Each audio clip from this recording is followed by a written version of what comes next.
the billionaire's dog trained with a woman who once taught him courage. If you believe second chances can come wrapped in fur and fate, stay until the end of this story. Because sometimes, what begins as a contract turns into the lesson of a lifetime. Now, let us return to our main character. The morning fog curled over the Carver estate like breath on glass. Dew clung to the marble steps as Roman Carver stood at the edge of his driveway, hands buried in his pockets, watching the horizon fade into a muted gray. Behind him, the gates hummed open with quiet precision, and a sleek black SUV rolled forward. Inside, his German shepherd whined softly, one paw wrapped in a white bandage. The animal had not barked in weeks. Roman's expression was unreadable. The tabloids called him the ice architect, a billionaire who built empires of technology but never warmth. What no headline captured was the silence that had settled over his life since the accident 6 months ago. The crash had taken his fiancée. It had also broken the only living creature that still trusted him. The SUV door opened. A woman stepped out of the mist wearing a field jacket and worn jeans. Her hair was tied back, her eyes steady. She held a clipboard, not out of formality, but out of habit, the calm control of someone who worked with creatures that bit before they trusted. "Mr. Carver," she said, her voice even, "you did not mention the dog's trauma was linked to an accident."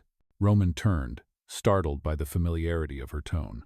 His gaze locked on hers, and for a brief second, time blurred. He knew those eyes. "Sofia Dominguez," he said slowly. "From Stanford." She gave a faint nod. "You remembered." "Duh." Roman hesitated. "You train dogs now?" "And people," she replied. "But mostly dogs. They are easier to fix." A flicker of something unspoken passed between them. Once, years ago, she had been the woman who told him to stop apologizing for dreaming big. She had been the one who said courage was not the absence of fear, but the decision to move through it anyway. Now, here she was, standing in front of him again, older, steadier, and holding the leash to what remained of his trust. "I want him to stop fearing people," Roman said quietly, glancing at the shepherd. "I will pay whatever it takes." Sofia's voice softened, but her eyes did not. "Healing is not about money, Roman. It is about patience. That includes you." He exhaled through his nose, fighting the instinct to control. "How long?" 3 months, she said. "If you can stay out of the way." The corner of his mouth twitched. "I doubt I can." She studied him for a long moment before extending her hand. "Then we have a deal. The same rule for both of you, no dominance, only trust." Roman shook her hand. Her grip was firm, the same as it had been years ago. Something in him stirred, the faint echo of the young man who once built his first prototype in a borrowed garage, believing he could change the world. As she led the dog toward the training field, Roman found himself following without meaning to. The blue leash faded and frayed caught the light, and he realized it was the same one she had given him in college when his first rescue dog refused to obey. "Courage is not a command," she had said back then. "It is a choice." Now, watching her walk ahead of him in the mist, he wondered if he was ready to make that choice again.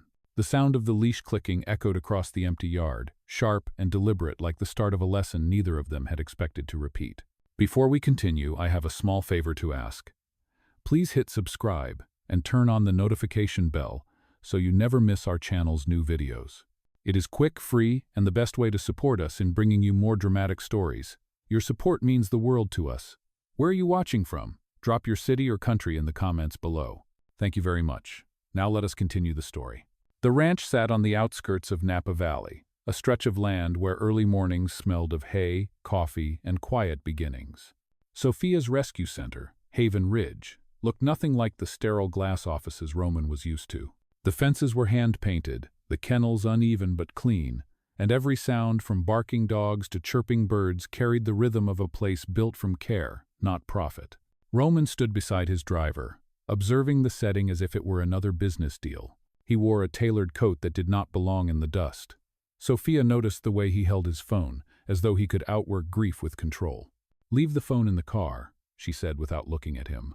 "Dogs can smell distraction." Roman raised an eyebrow. "Can they?" "They can smell everything.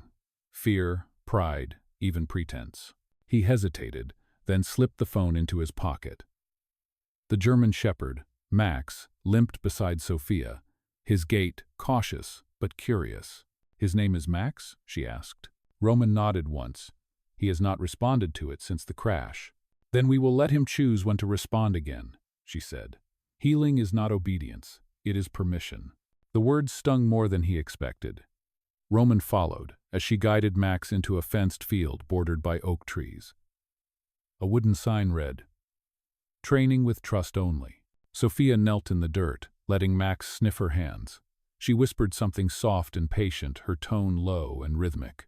The dog's tail flicked once, tentative. Roman watched, arms crossed. "You talk to him as if he understands every word." "He does not understand the words," she replied. "He understands the music in them." Hours passed. The afternoon light turned golden. Sofia demonstrated how to rebuild simple trust-offering treats only when Max initiated contact, rewarding calm over command. She moved with a quiet grace, her sleeves rolled to her elbows, her hands steady even when Max flinched. Roman tried to mimic her stance, but the dog cowered when he approached. His frustration surfaced quickly. "He will never get better this way," he muttered. Sofia straightened and met his eyes. "Then maybe you need to heal before he does." The sentence hung in the air. For a long moment, neither spoke. Roman turned away, staring at the hills. Later, Sofia brewed coffee on the porch. Roman joined her, his clothes dusted with the day's work. "You were never afraid to say what people did not want to hear," he said quietly. "You used to listen better," she replied with a half-smile. He looked at her then, the woman who had once handed him a blue leash and told him to start where courage begins. Time had added lines to her face, but her steadiness remained the same. "Why did you name this place Haven Ridge?" he asked. "Because everyone deserves a haven," she said. "Even the ones who lost themselves building walls." "Tease it." Her eyes lifted to his. "You built empires out of logic, Roman. But love, friendship, trust, they do not follow algorithms." Roman's gaze softened. "Maybe I forgot how to feel them." "Then we start with simple things," Sofia said. "Routine, kindness, patience."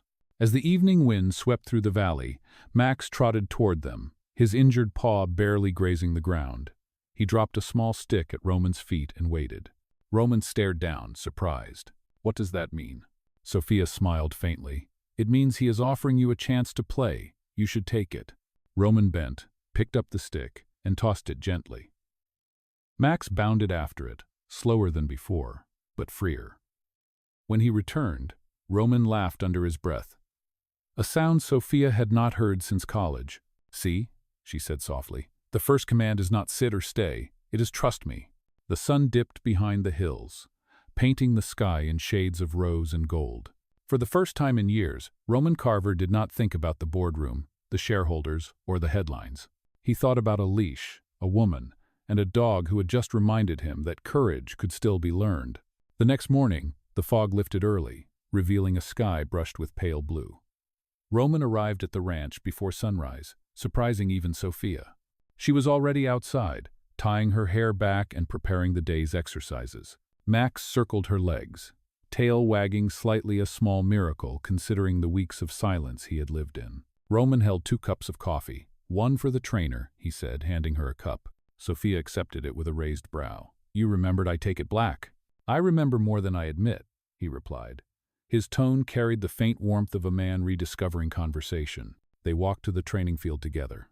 The morning air smelled of wet soil and pine. Sofia laid out small hurdles and wooden scent markers while Roman stood close, watching every motion. She worked with calm precision, giving each gesture a rhythm that even the restless wind seemed to follow. Today's lesson focused on boundaries.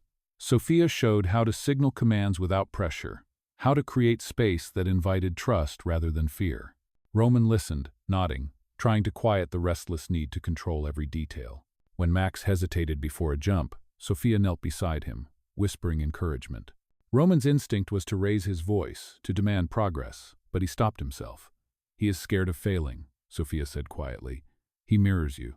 Roman frowned. "What do you mean?" She looked up at him. "You think success is about perfection, but animals do not understand perfection. They understand presence." He watched her fingers brush Max's fur, patient and steady. "You make it sound easy." "Major, it is not," she replied. "But it is honest." They spent the rest of the morning in near silence, communicating mostly through gestures. When Max finally leaped the small hurdle without flinching, Roman smiled for real. The expression startled even him. Sofia noticed, though she said nothing. By noon, they sat on the porch again. The sun was high, and the world felt lighter. Roman leaned back in his chair, watching Sofia refill Max's water bowl. "You always had a way of making chaos look like art," he said. She glanced at him. "And you always had a way of turning dreams into plans." He nodded slowly. "Dreams were easier when you believed in them with me." For a moment the only sound was the wind moving through the trees. Sofia's gaze softened. "You were not the same man after the accident," she said gently. "Grief changes everything, but it does not have to end everything." Roman's voice was low. "I thought moving forward meant shutting doors." "Sometimes moving forward means opening one you closed too soon," she replied. Max barked softly, as if agreeing. The dog rested his head on Roman's knee. For the first time since the accident, Roman did not pull away. His hand moved, almost uncertainly, resting on Max's head. The dog leaned into the touch. Later that week, Sofia invited Roman to join her at a charity event in town, a small fundraiser for abandoned animals. He hesitated at first. He hated crowds. He hated cameras even more. But Sofia's voice was calm, convincing. "It is not about you, Roman. It is about showing them what compassion looks like when you live it." That evening, the community hall glowed with soft lights. Volunteers moved between tables, covered in handmade crafts and photographs of rescue animals. Sofia spoke to everyone with the same kindness she gave her dogs, open, humble, and genuine. Roman stayed in the corner at first, observing. Then he saw Max standing proudly beside a group of children holding donation jars. The dog no longer flinched at movement or noise. When a reporter asked who trained him, Sofia answered simply, "We both did." The crowd laughed softly. Roman felt something loosen in his chest, a weight shifting, a wall cracking. When the event ended, they walked outside beneath a sky full of stars. Roman looked at her, the faint smile still on his lips. "You make me want to try again," he said. Sofia's answer came quietly. "Then start by trying to believe that you can." He nodded, eyes fixed on her face, illuminated by the soft light spilling from the windows behind them. For the first time in years, Roman Carver felt alive not as a billionaire, not as a public figure, but as a man who had just begun to learn how to feel again. The following week, the air at Haven Ridge felt lighter. The hills shimmered with the first hints of summer, and even the dogs seemed to sense a change in rhythm. Roman arrived earlier than usual, wearing a plain flannel shirt instead of his usual tailored suit. Sofia noticed immediately but did not comment. She simply handed him a whistle and nodded toward the open field. "Today, you are leading," she said. Roman blinked. "Me? You have watched long enough," she replied. "Now it is your turn to guide him without fear." "Allo." He hesitated, glancing at Max, who stood at attention, tail swaying with expectation. The morning breeze carried the smell of grass and faint citrus from Sofia's hand cream. Roman drew a breath and blew the whistle softly. Max trotted toward him, ears perked, eyes bright. "That is it," Sofia said quietly, confidence without command. Roman crouched, offering a treat. "Good boy," he said, his voice gentler than usual. They worked for hours, practicing recall, walking without a leash, and responding to tone rather than force. Max followed Roman's every move, the rhythm between them easy and patient.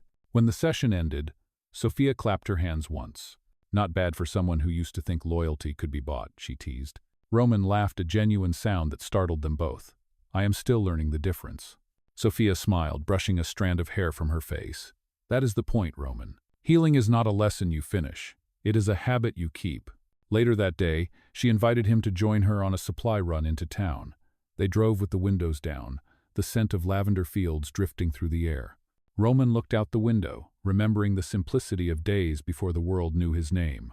In town, people recognized Sofia, not him. Volunteers waved, farmers offered discounts, and an elderly woman handed her a basket of fresh apples. Sofia accepted each gesture with humble gratitude. Roman followed behind, quietly observing how her presence seemed to slow the noise of the world. At the animal shelter, they delivered supplies and stayed to help with adoptions. Roman crouched beside a nervous terrier, coaxing it closer. The shelter manager, surprised by his patience, whispered to Sofia, "Your friend has a good heart." Sofia looked over at Roman, a soft expression in her eyes. "He just forgot where he left it," she said. As evening approached, they returned to Haven Ridge. Sofia prepared coffee on the porch while Roman threw a stick for Max across the yard. The sun dipped low, casting long shadows over the field. "He is different now," Sofia said, watching Max settle at their feet. "So am I," Roman replied. "Or maybe I am just remembering who I used to be." She studied him for a moment. "You were always this man, Roman. You just built too many walls around him." He turned toward her. "And you kept the door open all these years." For a moment neither of them spoke. The air was filled only with the hum of crickets and the soft clink of their coffee cups. Then Sofia broke the silence. "I am hosting a small charity dinner next week," she said. "It is for the rescue program. I want you to come." Roman frowned slightly. "You know I avoid events." "This one is different," she insisted. "No cameras, just people who believe in second chances. You belong there more than you think." He looked at her, the corner of his mouth lifting. "You make it hard to say no." "That is the idea," she said, smiling. The following days passed quickly. Roman visited the ranch every morning, helping with chores, walking Max, and learning the language of patience. The once distant billionaire now laughed easily, tracked mud on his shoes, and carried hay without complaint. The staff began to whisper, half in awe, half in disbelief, that perhaps the man behind the wealth had finally found his humanity again. One afternoon, Sofia found him in the stable, repairing a broken gate hinge. His sleeves were rolled up, and sunlight streaked across his arms. She leaned on the doorway, watching quietly. "You know," she said, "for someone who spent his life in skyscrapers, you look surprisingly natural, covered in dust." Roman smiled without looking up. "Maybe that is what I needed to be closer to the ground." Their eyes met, and the moment held a quiet current of something unspoken, an understanding that what began as a contract had already crossed into something real. Outside, Max barked once, sharp and clear, as if to seal the thought neither dared to say aloud. The day ended with a warmth neither of them expected, a peace that felt almost like the beginning of something that had been waiting to return for years. The week of the charity dinner arrived, bringing with it a rush of energy to Haven Ridge. Volunteers decorated the barn with strings of soft golden lights, and long wooden tables were set with wildflowers and candles. The event was not meant to be grand, it was meant to be human. Sofia wanted donors to see the heart behind her mission, not the glamour of it. Roman arrived just before dusk. He wore a simple navy suit, nothing like the luxury brands that once defined his image. Even so, his presence drew quiet attention the moment he stepped through the door. Sofia greeted him with a steady smile. "You made it," she said. "I would not have missed it," he replied. Max insisted. Outside, the German shepherd waited patiently near the entrance, now strong and calm, greeting guests with a gentle wag of his tail. The transformation was unmistakable, and everyone noticed. As the dinner began, Sofia stood at the center of the barn to give her opening remarks. "Haven Ridge was built on second chances," she said. "For the animals, and for the people who love them. Every rescue story begins with trust, and that trust saves us as much as it saves them." Applause filled the room. Roman watched her from his seat, his hands clasped loosely in front of him. Her words felt like they were meant for him alone. During dinner, a local journalist approached their table. She smiled warmly. "Mr. Carver, people are surprised to see you here. May I ask what brought you to Haven Ridge?" Roman paused, choosing his words carefully. "A dog," he said simply, "and a woman who reminded me what courage looks like." The journalist nodded, her expression soft. "That is a story worth writing about." When the dinner ended, the guests drifted outside to the open field, where a bonfire crackled under the stars. Sofia moved through the crowd, thanking everyone personally. She stopped when she reached Roman, who was standing a few feet from the firelight, staring into the flames. "You handled that question well," she said gently. He turned to her. "I told the truth." They stood in silence for a moment, the sounds of laughter and soft music filling the air around them. Then Sofia spoke, her voice quiet but steady. "Roman, you do not have to keep carrying what happened. You have punished yourself enough." He looked at her, his expression raw. "The accident was my fault.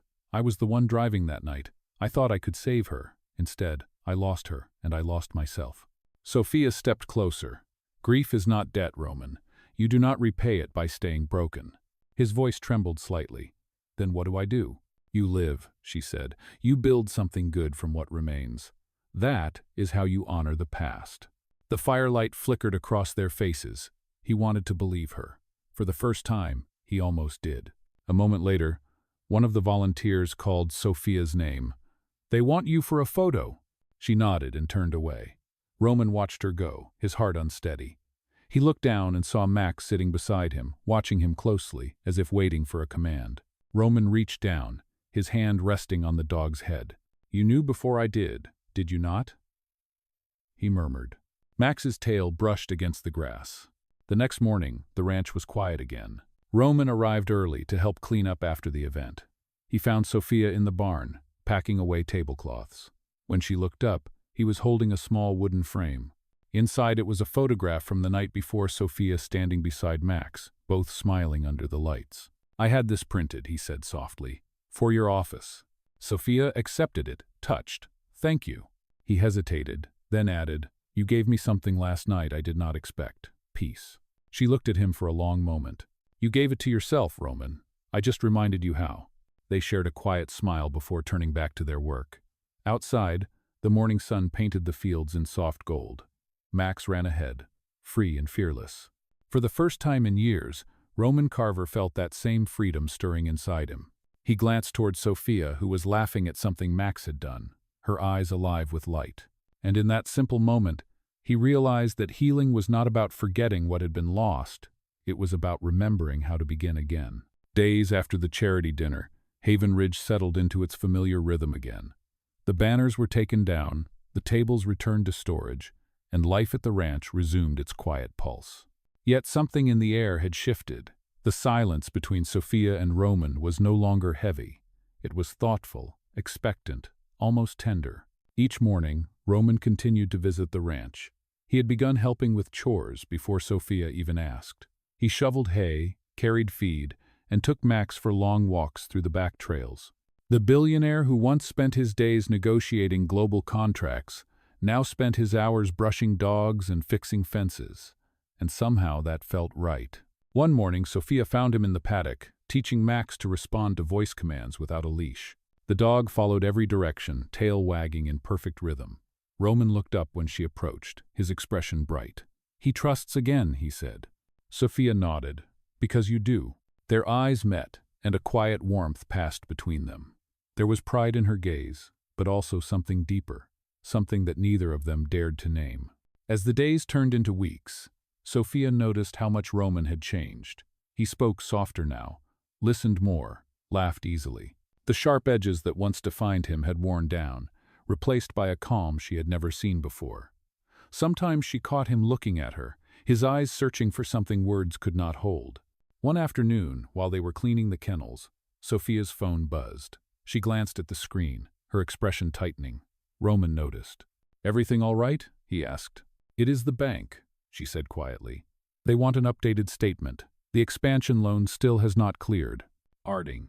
Roman straightened. "You did not tell me you were having trouble." She wiped her hands on a towel. "I did not want to mix business with this." "This?" he asked. She hesitated, then said, "With whatever we are." The honesty hung between them, raw and fragile. Roman stepped closer, his voice steady. "You do not have to do everything alone anymore, Sofia.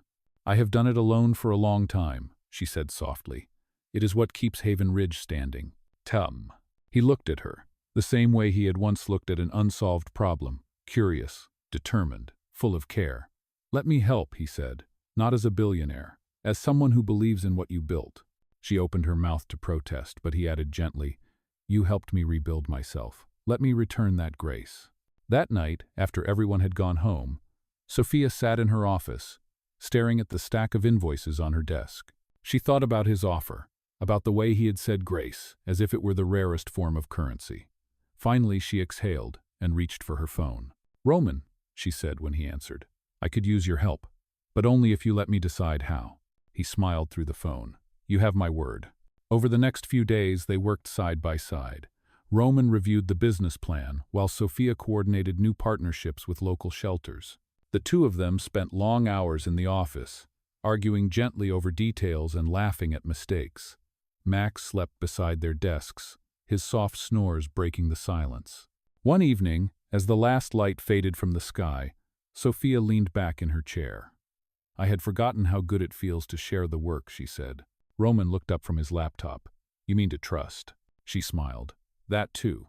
He closed the computer and stood. "Sofia, may I tell you something?" She nodded. He stepped closer. "When I first came here, I wanted to fix my dog. Then I wanted to fix myself. But now, I just want to stay in whatever this is because it feels real." Sofia's breath caught. The words were not grand, but they carried the weight of truth. "Roman," she said quietly, "you do not need to promise me anything. Just stay honest." "I intend to," he said. The moment lingered, simple, human, unguarded. Outside, the moon rose above the fields, silvering the quiet world they had built together. Max lifted his head, watching the two of them, then rested it back down with a contented sigh. For the first time in years, neither Roman Carver nor Sofia Dominguez felt alone. They had both found what they did not know. They were searching for not a perfect ending, but the beginning of something worth believing in. The peace that had settled over Haven Ridge did not last long. One bright afternoon, as Sofia prepared a training session, she noticed Roman standing near the barn, phone pressed tightly to his ear. His voice was calm, but edged with something colder than she had heard in months. When he ended the call, his jaw was tense. "It seems the world never forgets who I am," he said quietly. Sofia frowned. "What happened?" He handed her the phone.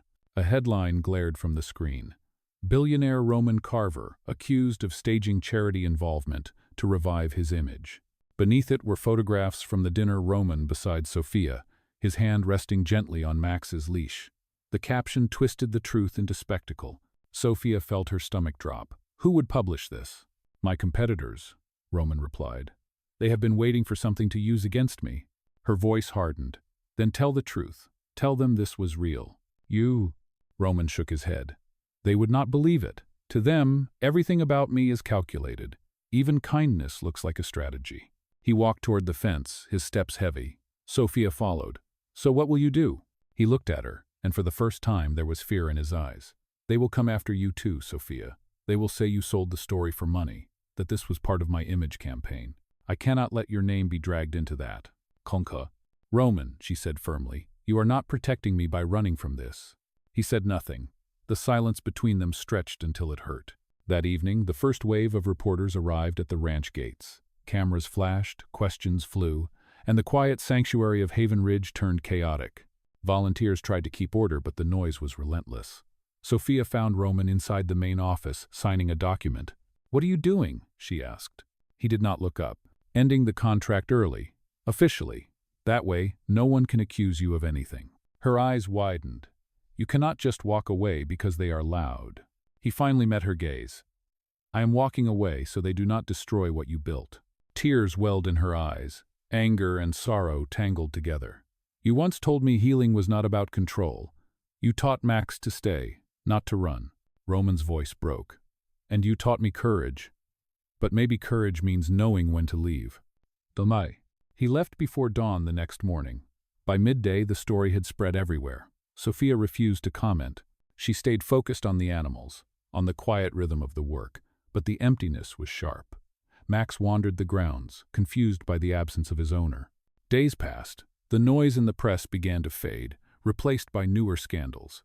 Yet Sofia knew Roman had disappeared completely. No calls, no visits, only silence. One night, as she walked through the training field under the dim glow of the barn lights, she found something hanging on the gate. The old blue leash, neatly coiled, tied with a single note in his handwriting. It read, "Trust me one more time." Sofia stood there for a long moment, the leash trembling in her hands, the night air still around her. She did not know what would come next, but somewhere inside, she felt the story was not over. Not yet. 2 weeks later, the quiet of Haven Ridge was broken once more, but this time not by chaos, by something unexpected. Sofia was in the middle of a training session when her assistant rushed toward her, phone in hand. "You need to see this?" she said breathlessly. Sofia wiped her hands and took the phone. On the screen was a live broadcast. Roman Carver standing behind a podium in a crowded press hall. Reporters surrounded him, flashes lighting the room. He looked calm, composed, but his eyes carried the steady fire of conviction. "I owe the truth to more than my investors," Roman said into the microphones. "I owe it to the people who believed I could change, and to the woman who showed me how. Sofia Dominguez is not a strategy. She is a person who reminded me that integrity still matters. I will not allow her name or Haven Ridge to be tarnished by greed or rumor." The reporters shouted questions. but Roman raised his hand to quiet them. Every contribution I made to the rescue center was personal, not corporate. I did it because I saw courage, their courage that healed a man who had forgotten how to live. The hall erupted in noise, cameras flashing, but Roman did not flinch. If this confession cost me my reputation, he said, then so be it. For once, I would rather be known for the truth than for power. Sofia's breath caught. Her assistant was crying softly beside her. He just burned every bridge for you, she whispered. By the end of the day, the video had gone viral. Public opinion shifted almost overnight. Messages flooded the Haven Ridge inbox of supporters, donors, and people thanking Sofia for her work. The world had finally seen the truth Roman was willing to risk everything to defend. That evening, as the sun set behind the hills, Sofia sat on the porch with Max at her feet. The dog lifted his head, ears twitching toward the distant sound of tires on gravel. A black SUV rolled slowly up the dirt road. Sofia stood, heart pounding. Roman stepped out, wearing the same navy suit from the press conference. Dust clung to his shoes. He looked tired, but the weight that had once bent his shoulders seemed gone. "You should not be here," Sofia said softly, though her voice trembled. "I had to be," he answered. "You told me courage was not the absence of fear. I finally understood what that meant." She searched his face. "You could lose everything." He took a step closer. "Then I will rebuild, this time honestly." For a long moment, neither moved. Then Sofia held up the blue leash she had found tied to the gate. "You left this," she said. Roman smiled faintly. It was never meant to be a goodbye. It was a promise. He reached out, and she placed the leash in his hand. Max barked once, breaking the silence, as if urging them both to let the past go. Roman's voice softened. "If you let me stay, I will not run again." Sofia's reply came quietly but firmly. "Then stay not as a billionaire, not as a client. Stay as the man who finally kept his word." The wind carried the scent of pine and earth between them. For the first time in years, neither of them felt broken. They simply stood there, side by side, the leash connecting not only a dog to its owner, but two hearts that had finally learned to trust again. Spring returned to Napa Valley with a quiet brilliance. The hills surrounding Haven Ridge were once again green and alive, dotted with wildflowers and the gentle hum of bees. A full year had passed since Roman Carver had first stepped onto the ranch with a broken heart and a wounded dog. Now, both man and animal had healed in ways neither could have imagined. The morning air carried the scent of cedar and sunlight. Sofia walked across the field, clipboard in hand, her boots leaving soft prints in the damp grass. Max trotted beside her, proud and alert, his coat shining in the golden light. He paused suddenly, ears lifting toward the barn. From the open doors came the familiar sound of a hammer striking wood. Roman was there, sleeves rolled up, finishing the final beam of a new sign. It read, "Courage Ranch," in partnership with Haven Ridge. The letters were carved deep, steady, permanent. When Sofia approached, he stepped back to admire his work. "It is perfect," she said quietly. He turned toward her, his smile calm and full. "It was your idea. I only built what you imagined." Sofia looked up at the sign, her heart swelling. "No," she said softly. "You built what we believed in. Caillou." The grand opening was small but full of meaning. Volunteers, neighbors, and new families gathered around the barn. There was laughter, music, and the soft rustle of animals exploring their new space. Roman gave a short speech not as a billionaire, not as a man defending a reputation, but as someone who had learned that love and leadership were built on the same foundation: honesty. "I came here to teach a dog how to trust again," he said to the crowd. "Instead, I learned that trust is something you earn, not command. This ranch is proof that healing can start anywhere, as long as we have the courage to begin." Applause rippled through the air, and Sofia felt tears warm her eyes. Max barked once, as if to punctuate the moment. Later that evening, after the guests had gone, the ranch was bathed in the soft glow of lanterns. Sofia and Roman stood by the fence, watching the stars bloom across the sky. The quiet between them was no longer uncertain. It was peaceful, certain, whole. Roman reached into his pocket and pulled out a small box. Inside was a simple silver ring, tied with a piece of the same blue leash that had once brought them together. "It is not a contract," he said, voice steady. "It is a promise. No signatures, no conditions, just a life built on what we already started." Sofia's eyes glistened. "You still remember how to make a grand gesture," she whispered. He smiled, Only when it is real. She nodded, tears slipping down her cheeks as she placed her hand in his. Then yes, Roman, let us build it together. The wind swept through the fields, carrying the faint scent of lavender and earth. Max lay beside them, his tail thumping softly in the grass. Under the endless sky, with the ranch lights glowing like quiet stars, two people who had once been strangers bound by loss now stood bound by trust, by love, and by the courage to stay. And as the night settled around them, the world felt whole again.